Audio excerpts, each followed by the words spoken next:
They all count. All the years count. You're as good as your last race in this business. So, of course, we continue to put effort in and push. The pain is worth the gain.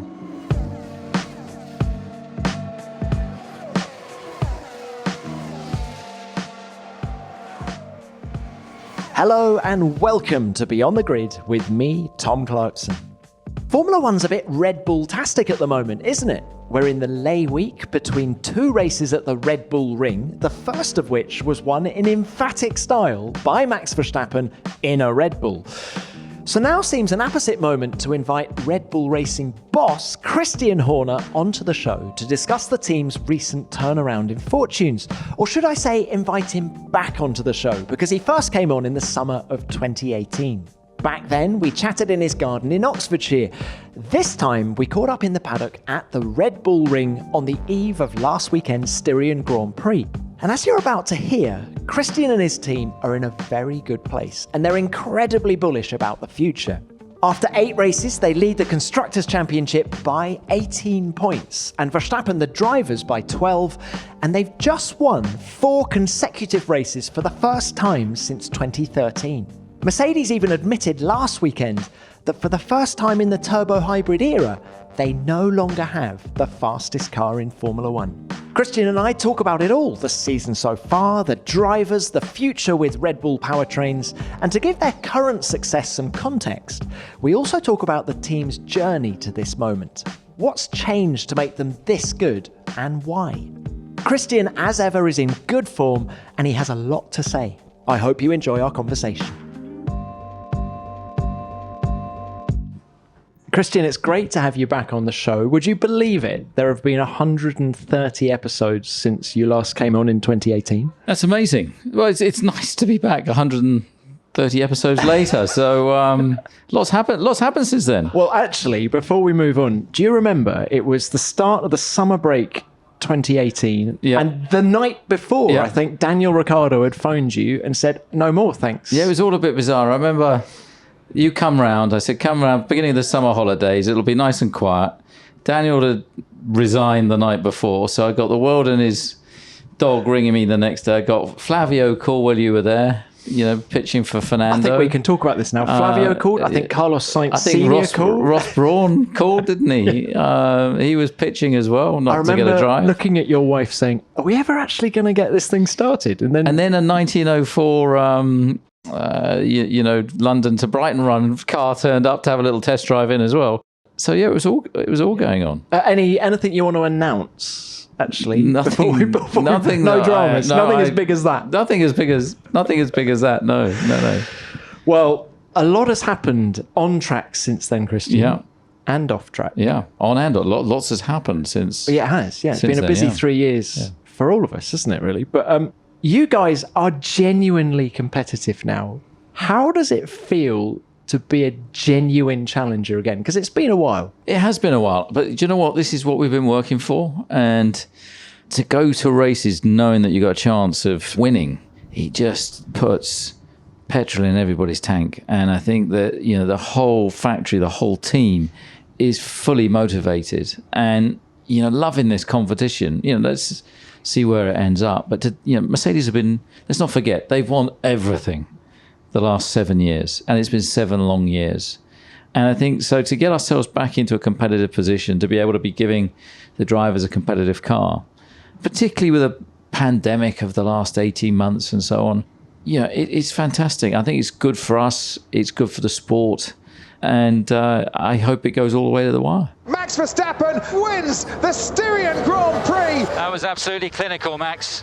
That's a great drive. Keep turning that screw. Well done. How much have you missed this feeling? It's so long ago, I can't remember what it felt like the last time. But we went through an incredibly successful patch for 4 years, which at the time everybody was saying, "Oh, you guys are dominating everything, and it's boring." And you remember 2 of those world championships went to the final race against Fernando in 2010 and in 2012. And we won it at the last race. What we've seen since then has been not domination; it's been annihilation. And we've we've won races in pretty much every year since, but they've had to be opportunistic wins at circuits that have suited us, or through clever strategy or thinking on our feet. But to put a sustained campaign together, which just puts a lot of wind in your sails. And I think that, we've missed that winning feeling.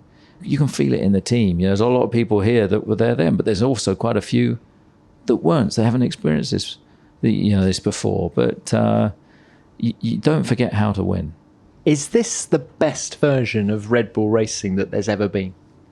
So difficult to compare. I mean, we were pretty polished through those World Championship winning years, but I think as a team, you're always evolving. Things are always getting better. You look at the speed of pit stops. You look at all aspects of the way that we operate now, and everything just takes a step forward. So I think we've got a great group of people. We've got 2 great drivers, and we've got an engine partner that's done a fantastic job this year as well, and some great technical partners. And it's the culmination of all those things, coming together, and it's just evolution. Have you ever had a driver pairing that's as harmonious as the one that you have now? DC and Mark, they were reasonably harmonious. Mark and Sebastian certainly weren't harmonious. Daniel and Max were, for the large part of it, very good. They raced hard, but there was a respect between each other. And really, since Daniel's left, obviously we had drivers coming very young, and Max was running solo. And it's only really since Checo has now arrived that he's a great team player, and he was out at the end of last year. He would have been unlikely to find a seat, certainly not a competitive seat. So I think he's enormously grateful for this opportunity, grabbing it with both hands. And he's a really rounded guy, a lot of experience, and he's playing the team role fantastically well. What about Honda? Have you ever had such a close relationship with an engine partner? We haven't, and I have to say, the relationship with Honda has been absolutely sensational. We've enjoyed every minute of it. They're so committed. It's such a wonderful company to work with. The engineering quality, the passion, the commitment, the desire, the honor, the dedication that they put into this product is unlike I've ever seen before. And of course, once you've experienced that, I mean, we're dreadfully sorry that they're going to be leaving us at the end of the year and leaving the sport. Once you've experienced that, it's very difficult to then go back to being a standard customer. So that was a large part of the reason, but behind saying no, we need to bring this under our own control now. How's the current success going down in Tokyo? Do you think there's a few regrets? I think they're loving it. Do you think they're regretting pulling out? They've made their decision. They're withdrawing officially at the end of the year. And it's a great, great shame because, we'd have loved them to stay longer. We're just about to go under a freeze for the next 3 years. So costs are far more controlled. They've worked very hard to get themselves into a competitive position. But, certainly next year we're aiming to retain some form of relationship. Can you elaborate a bit on that? Are you still going to have access to Sakura in Japan and some of the engineers? Obviously, I'm not going to go into the details of the discussions, but we're aiming to have a softer landing as we can, as it's an enormous challenge to start from scratch as an engine builder.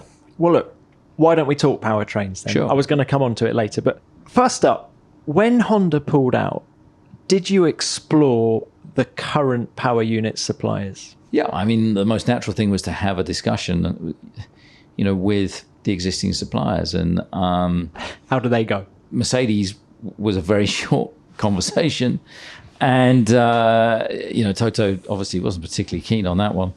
In fact, Renault, their aspirations of a team didn't include supplying a team like Red Bull, and probably the most willing was Ferrari.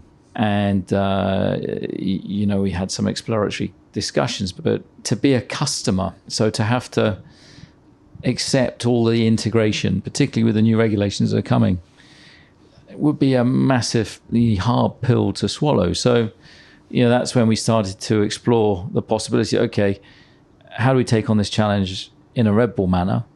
And, see if we can put a deal together with Honda in the, foreseeable future. And the freeze was fundamental to that. because we wouldn't have the capacity to develop an engine. To take that step, and it's a big step and it's a bold step to become, take control of our own destiny as an engine supplier and bring the whole lot under one roof in Milton Keynes. That would make us the only team other than Ferrari to have the whole lot within one facility. How difficult a sell was that to Dietrich Mateschitz? In terms of a sell, I think he reached that conclusion himself that we had no choice. And Helmut was obviously very supportive and pushing hard for it. And it was absolutely the right, call. It was in reality for us to remain in a competitive position. It was the only call. Engines up until this relationship with Honda they've always been an Achilles heel to a degree. It's the one element that you haven't had control over. And I think taking control of your own destiny is a ballsy thing to do. And some people, I'm sure, up and down the pit lane said that those guys are completely nuts because they have no idea what they're taking on. But I'm a great believer in this business. It's a people sport. And it's about getting the right people, giving them the right tools to do the job, empowering them. Yeah, it's a competition at the end of the day. Speaking of empowering people, I just want to take a moment to thank ExpressVPN for sponsoring this episode of Beyond the Grid. And much like Christian, I'm sure you all know just how important data is in Formula One. It's absolutely vital to any team on the grid, and it should be to you too, especially where your personal data and online privacy is concerned. I'm constantly hopping from place to place using public Wi-Fi where my data is more vulnerable, and that's why I use the ExpressVPN app. And if you're concerned about advertisers having access to your online activity, then you should too. With just the click of a button, it encrypts all of your network data and reroutes it through a network of secure servers so that your private online activity stays just that, private, privé, and it works on all of your devices as well.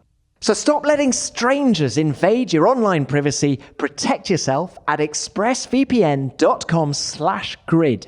Use my link at expressvpn.com/grid to get 3 extra months free. That's ExpressVPN, expressvpn.com/grid to learn more. Christian, what would you say is the biggest challenge in setting up a startup company in Formula One? I think first of all, you've got to integrate it with what you've got as well. So you don't want to just create a completely new independent company. Otherwise, you may as well go to a third-party supplier. So the whole purpose of this was to utilize the synergies and the skill set and the synergies between whether it's machine shops, engineers, software, simulation, groups that you expand and you build upon your existing structure. So it's fully embedded within the process of the car. And that's a difficult thing to do, to bring a completely new entity and bolster your existing setup. But I think with the quality of people that we have, we've managed to do that, and we're very much getting there. And with the cost cap, have you been able to move a lot of people over from the chassis side to, right? It's undoubtedly saved a lot of people's jobs because on the powertrain side we need FE specialists, we need simulation engineers, we need electronics designers. And without a shadow of a doubt, it has saved a significant amount of jobs that would have otherwise, unfortunately, at the end of this month been needing to leave us. So I think that's a positive because our biggest asset at the end of the day is our people. And without them, we've got nothing. It's taken a huge amount to assemble this group of people. And so even though we have had to reshape and say goodbye to, and it's been really tough, saying goodbye to some individuals that have been with the team 25 years, the fact that we've managed to save a significant number of skilled people to continue in Red Bull powertrains is, that feels good. How much of your time is dedicated to Red Bull powertrains at the minute? I think over the last 9 months, a significant amount. Because it's about getting the right structure, it's about getting the right people and integrating it fully. So it's a big project, and we're only we're only at the beginning of the story. So there's a long, long way to go. Are there parallels to 2005 when you first walked in the door at Red Bull Racing in terms of what you were creating back then and what you're creating now at Powertrains? Well, not really, because when I walked in the door in 2005, at least there was a team there. Here we got nothing. We're starting from scratch. The Red Bull have invested significantly in getting the right infrastructure in place, the right dynos, the right rigs, the right, facilities. And of course, then have to have the right people to fill those facilities. So, certainly in the earlier part of this year, it's about identifying, right, who are those people? Who do we need in our team? In a very similar way to what we did with the chassis in the early days. But who even gave you that advice? How much of an expert are you in powertrains? I do know that it's a people business. So you do your research. You call Andy Cowell as your first call. He's taking on some different challenges in his life at this point in time, but it was obvious why he's achieved, what he has. And then it's a question of saying, okay, Mercedes have produced the best engine for the last probably 15 years in Formula One, V8, V6. And, how do we bring in that talent? And who is that talent? So you do your research and you work out, okay, they're the people that I think we need. Can we see a day when Red Bull Powertrains will be supplying other teams in the pit lane? And I'm not talking about AlphaTauri. I don't see why not, because, Red Bull will be the only independent manufacturer in Formula One. So we're not dictated to say that it's got to be run on orange juice or it's got to be a V6 or a V4 or whatever it is. It's about Formula One. It needs to sound right. It needs to generate the necessary horsepower. Yes, it has to deal with the environmental issues, but there's no prerequisite set down from an OEM to say this is what the engine has to be. So I think it's been music to Stefano and Ross's ears that suddenly they're not beholden just on the OEMs and the manufacturers. Could the Christian Horner of 2005 taken on this project? It would have been too much at that point in time. But I think that I've got a great team around me. I think that we've got such strength and depth in the organization that we're ready for this challenge. And I think it's an exciting challenge and one that's been fully embraced. Adrian's excited about it. Pierre Vacher, gets to work side by side with the technical director of the powertrains and Ben Hodgkinson, who will be joining us. And it's really exciting. And of course, we're going to inherit over 100 people from HRD UK. So the engines are operated out of Milton Keynes in the UK from Honda.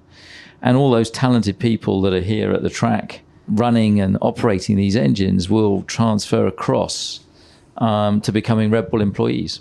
Is Red Bull Powertrains what you were looking for in the latter years with Renault? I think we'd always felt that the barrier to entry was just too high. But I think with where the regulations are going, it does make it longer term, the numbers being sensible. And I think without Honda's assistance, this would have never been possible if we weren't able to use some of their technology and expertise in 2022. This would have been impossible. Let's take it back to the start of this journey, to 2005. Mm-hmm. Describe what the campus in Milton Keynes was like when you started at the team. Well, I wouldn't call it campus. I call it 2 industrial units. And they were very green. Everything was painted green. There was green carpet everywhere because it was Jaguar. It was a bit run down. And I remember there was a nice chaise lounge in the office that I think used to be Jackie Stewart's original office. A lot of sort of green shag pile carpet everywhere and some nasty looking furniture. But it's changed immeasurably. But of course, the original building was, the Stewart Grand Prix building. And before that was even Paul Stewart Racing. So as the campus has gone through a transformation the last 15 years or so, as we've acquired more and more buildings, and it is a campus now. I mean, you drive into it and it's got a completely different feel. But the original building has been named the Stewart Building. Is that a recent thing? It is a recent thing, named earlier this year. I'm hoping Jackie's not going to charge me a perpetual license for it or anything. Don't like be too that. sure. And when COVID rules allow, hopefully he'll come and open it for us officially.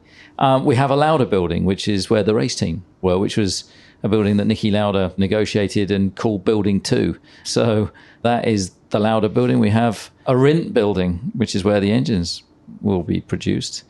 And we also have a Vettel building, which is where our data centers are and so on, because Sebastian was so obsessed with data, it felt only right to have a Vettel building. Did you ever think about moving things away from Milton Keynes and creating your own factory somewhere near Silverstone? I think a long time ago, basically in 2005, 2006, we looked at going to a brownfield site and looking at something. Because I know Jaguar were thinking about that. And we looked at their old plans and so on. But basically, we've just grown organically and just bought more and more industrial units on the estate to the point that we could then fence it off and call it a campus and have a new drive-in. And there's so much technology on there because now we house Red Bull Racing, Red Bull Technology. We have Red Bull Advanced Technology working on projects like, the Valkyrie and other exciting projects it's into at the moment. Now we have Red Bull Powertrains as well. So there's so much going on, so much technology based on the campus. It's just full of innovation, which is fantastic.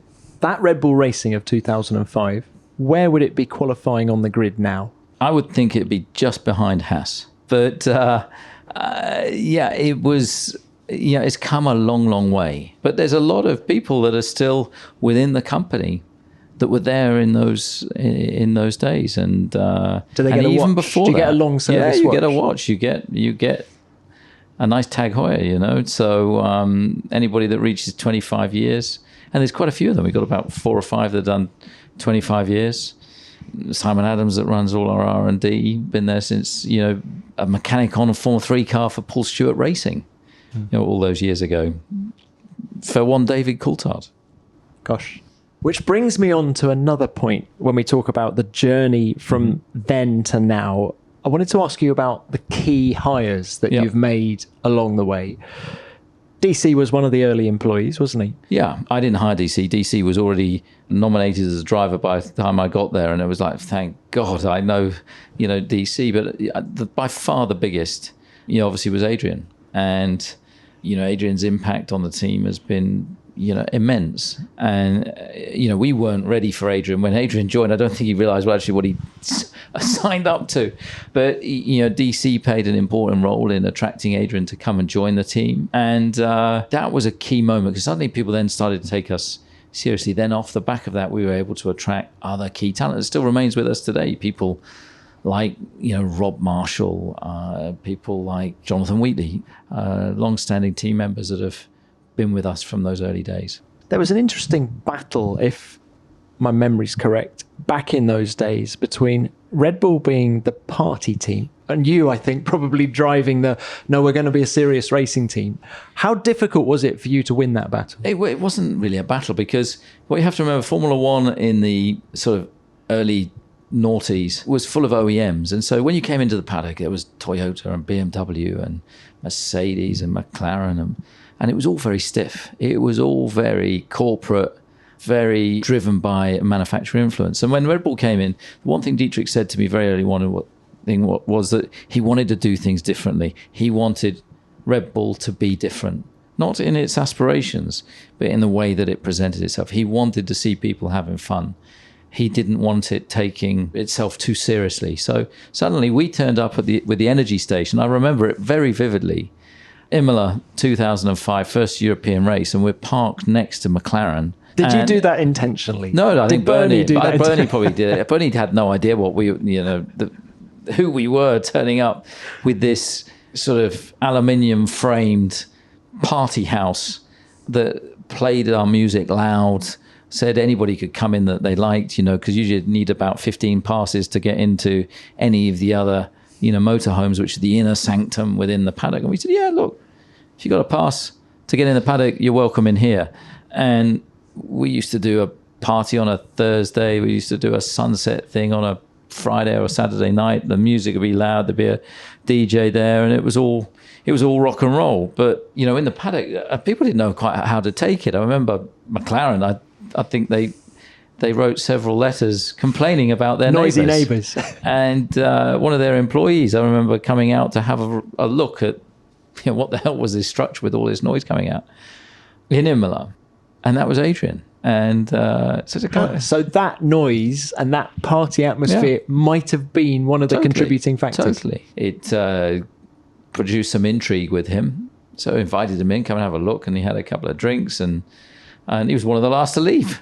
And, I think Adrian just, he felt like a kindred spirit. He'd been with Leidenhouse in the early days, and I think he felt that there was a real vitality and an energy within the team that really appealed to him, and an innocence in many respects. But behind that was there was still a drive to, we're not just here to take part, we want to win. But we'll do it in a different way, but we definitely want to win. Was there a conscious effort, though, to steer away from being the party team? Turn down the music. Don't be quite so loud. Well, the music's just as loud now as it used to be. If you go in the garage, we're a noisy neighbour.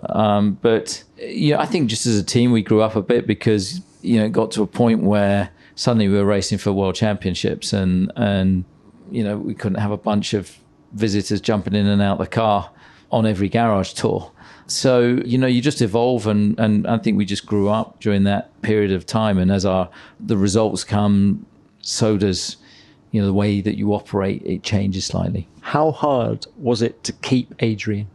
When you were winning everything from 2010 to 2013, he had a few offers. Yeah, I mean, Adrian, I think Ron Dennis thought that when Adrian joined us, that Adrian had seen his best days and, he was just going to sort of meander into retirement. But Adrian was fully fired up, and I think those championship winning years were fantastic. And then, of course, we then came off the back of 4 consecutive world championships and into the hybrid era with an engine that just stood no chance of winning for the foreseeable future. And I think that was a massive test of Adrian's motivation. And of course, Ferrari came hunting, made film star type offer.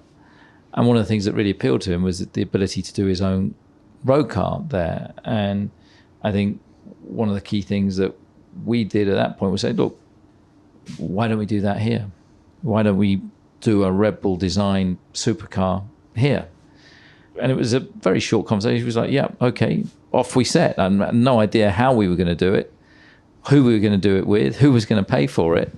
But off we set. So he started coming up with a concept. And in the meantime, Andy Palmer, who had been at Infinity, and Nissan, who had been our title partner, he took up the role of CEO at Aston Martin. And I remember speaking to Andy saying, look, Adrian wants to do a road car. You've got a fantastic brand. We've got a fantastic designer. If we put the two together, maybe we can do something. What was originally going to be 25 cars rapidly went to 150 cars. Now, that car finally this year will be delivered to the first of the customers. When's the first Red Bull road car going to hit the road? Who knows? I mean, that's a serious question. Now, you can now do that. Now that the relationship with Aston has finalised in Formula One, it hasn't concluded on the with advanced technology yet, because there's still projects that are outstanding and ongoing. But of course, the next thing is to look at what is the next step in that journey. Having learnt all those lessons with the Valkyrie, it'd be a great shame not to put them to use in something insane. Watch this space. How motivated is Adrian now? Super motivated. He's got a sniff that we're in with a chance for this world championship, and he's just like the Adrian of 2010, 11, 12, 13. He's probably the same Adrian as 99, 1993.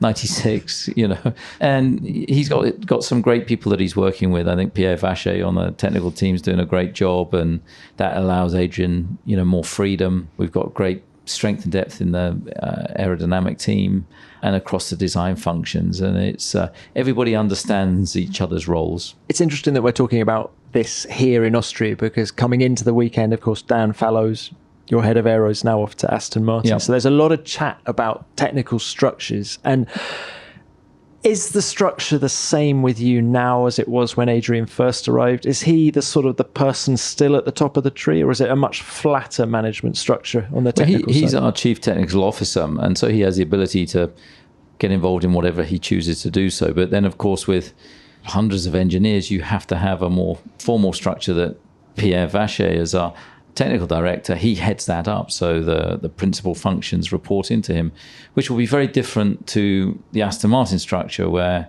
the technical director doesn't have the reports of the performance director and the engineering director.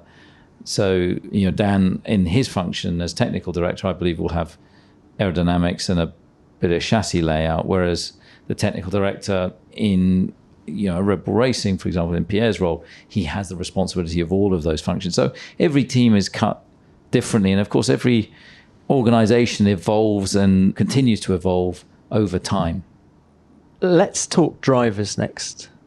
Who's been the most important driver in Red Bull's journey? There's been 3. I would say David in the early days, because he for me was he'd driven for the big teams. He'd driven for Williams. He'd driven for McLaren. When he came to us, he put in some fantastic performances, but he was a great barometer and sounding board for me to bounce ideas off and just to say, how did this compare to what you're used to? And so he was, he played a key role in the early days of Red Bull Racing and is still an ambassador and involved in the team, 17 years later. Do you still bounce ideas off him? Yeah. He's got a lot of experience. He's very good with the drivers. He understands the drivers' emotions and hardships and what they have to go through. So, he's a great sounding board in terms of just dealing with drivers. Sebastian obviously was the next one with the success that he achieved and the level that he managed to hit was phenomenal. When was he at his peak? 2013, 9 races, wins in a row. You've done it in style. Fantastic. You're a 4-time world champion. Brilliant, brilliant drive. You joined the greats. Well done. Unbelievable, guys. We did it! Yes! Yes! What was it about that car?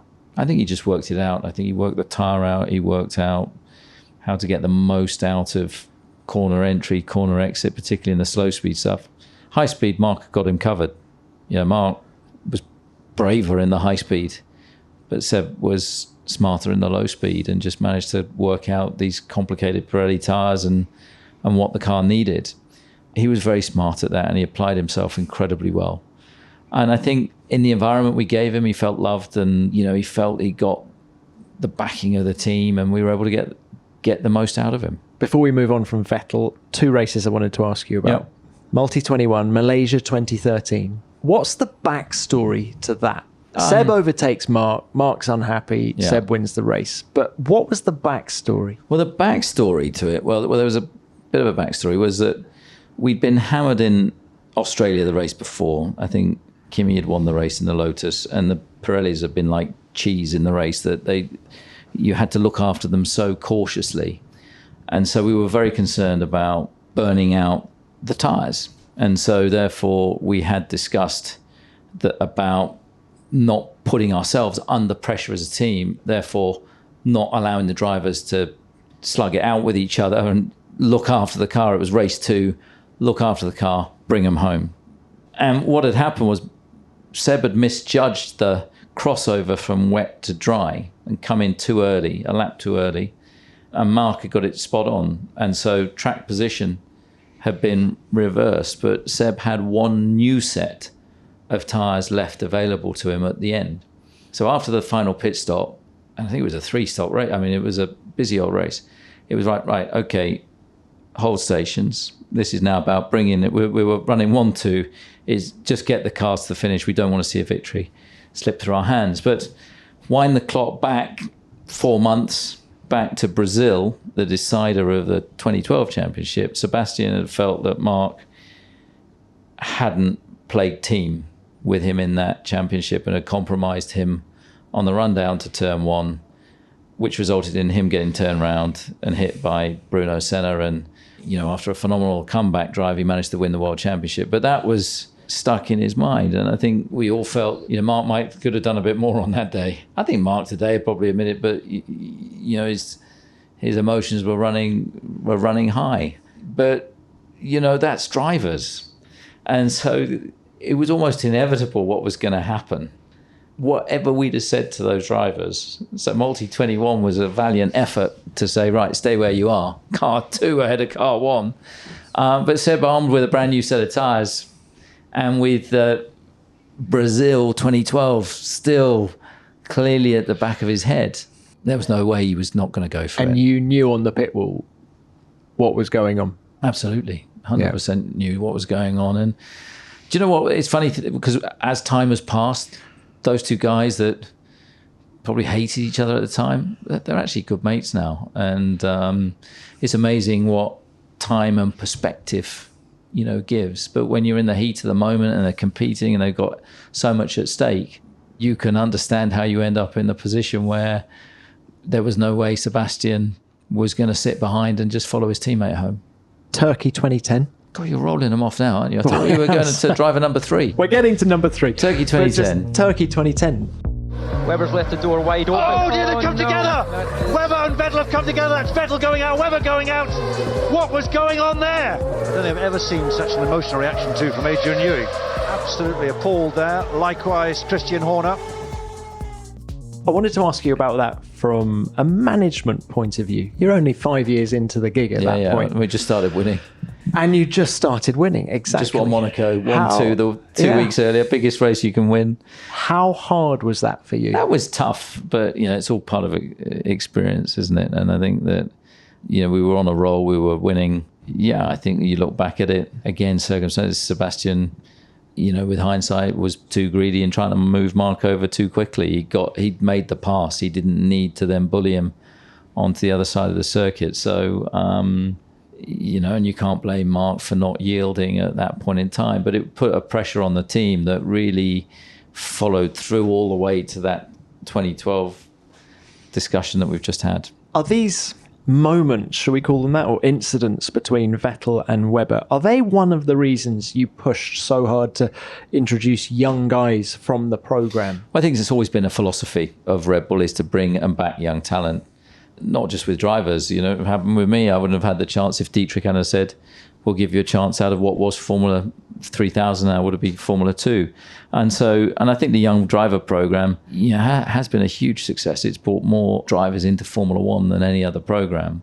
And it's harsh, but it delivers. And quite a few drivers owe their careers to Red Bull giving them the chance.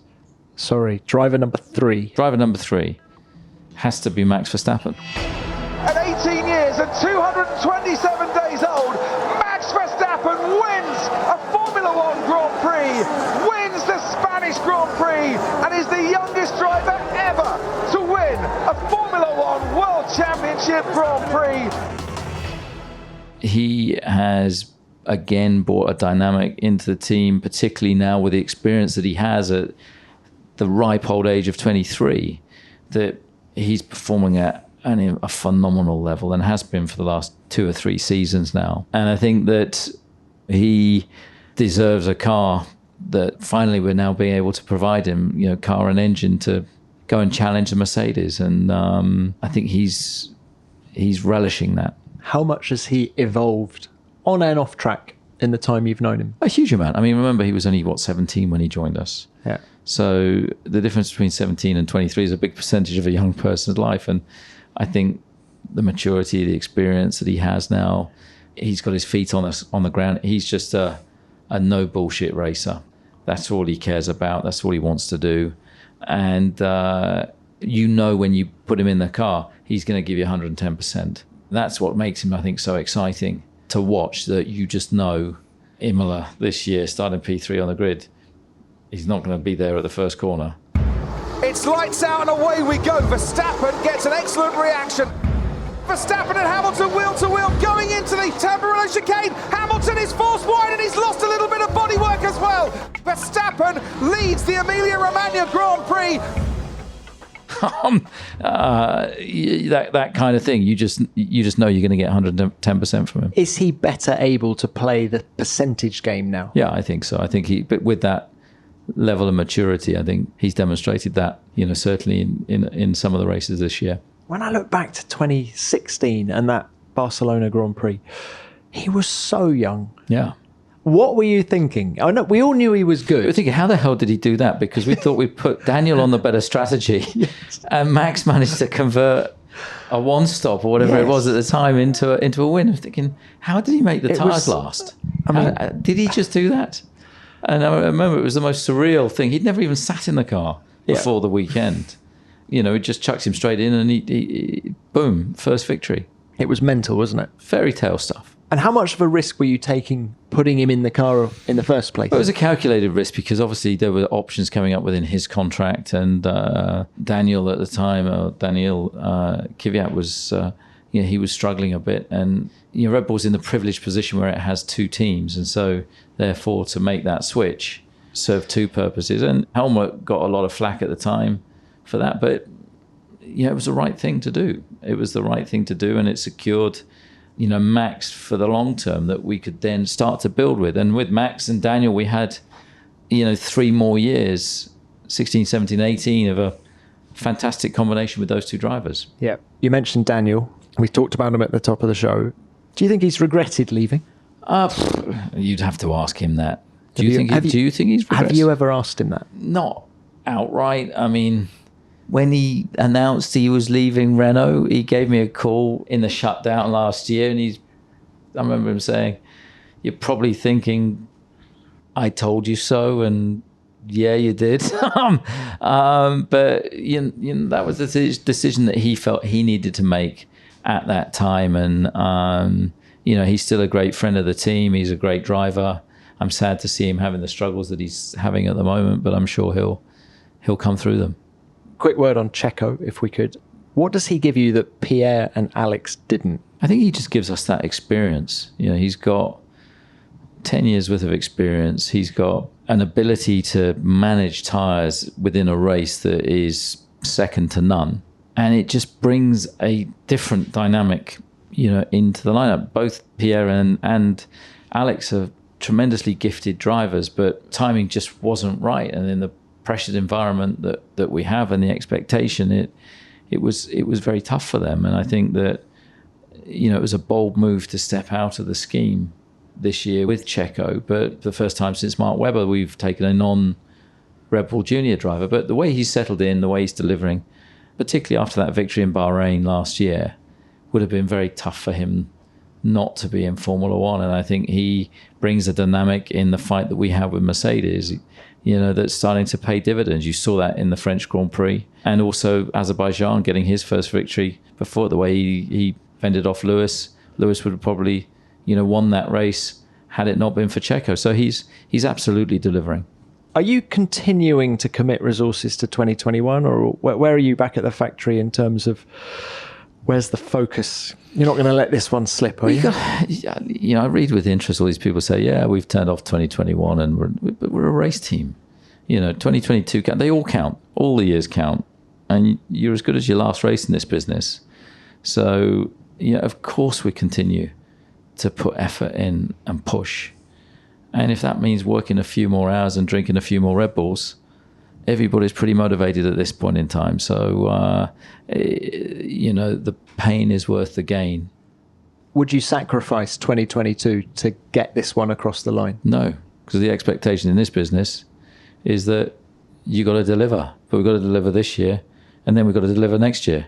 So you've got to balance your resources accordingly. But we're a race team, and you roll with the circumstances that you have. If you need to improve the car, you've got to improve it. You can't say, yeah, well, we'll leave that till next year. You're punchy. I can see you've got lots of energy. Yeah, You're loving it, aren't you? You're absolutely loving it. Absolutely. And I think that it's a great place for the team to be in. And we've worked hard. I think we're massively excited about the future. The whole powertrain story, how that's going to unfold, and future's bright. If you win the World Championship, we need to think of not a forfeit. That would be the wrong thing, wouldn't it? But Christian, you know how you jumped in the pool at Monaco? Yeah, you can forget that. You can absolutely forget that. I tell you what, you could do something, mate. What could you do? I'd like to see you. I don't know. I'll think. Maybe you can get the listeners to write in. And what would Tom Clarkson? What would you have him do if Red Bull were to win the World Championship? Christian, thanks so much for your time. It's great. It's lovely to hear you. I was going to say talking bull, but that's something else. No, we only do that on our podcast, not on yours. I'm very polite on yours. On our podcast, it's we give all the details, but I've been very polite on yours. But it's been lovely talking to you. I'm sorry it's not been as exciting as the last time we were together. Yeah, it's great to see. It's great to see you guys. Good to catch up.